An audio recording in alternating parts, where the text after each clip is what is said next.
ឲ្យមេបដារវល់តែមេជន់រវល់តែធំចិត្ត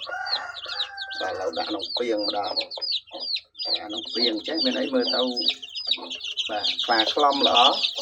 តែបាន6ថ្ងៃអាធំនេះ6ថ្ងៃអាទៅតូចទៅបាន3ថ្ងៃទេក្នុងនេះវា3សបុកបាទ3សបុកដាក់ចូលគ្នាព្រោះតែរៀបចំដាក់ពីងតែបានមួយហើយមេញ៉ាំមក3សបុកព្រមគ្នាមុនខូចគ្នាតិចតួចហ្នឹងដាក់ចូលគ្នាពុះបាទលេខចំណាំលើជើងចិនថាដាក់នៅក្នុងពីងចាស់វាអត់អន់ទេហើយវាទទួលបានកម្ដៅគ្រប់គ្រាន់សុខភាពគឺឡង7តើដាក់សាំងបាទ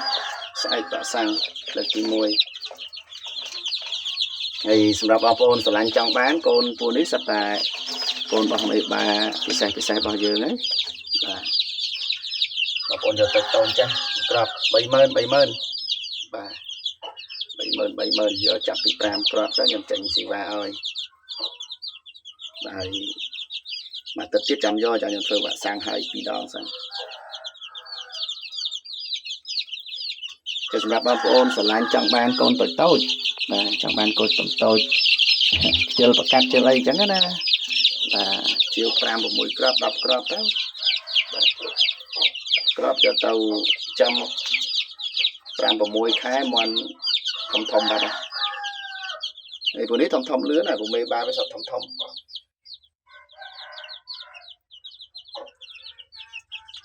ចាសម្រាប់បងប្អូនស្រឡាញ់តំណងមកលេខទូរស័ព្ទខ្ញុំ07 24 25 30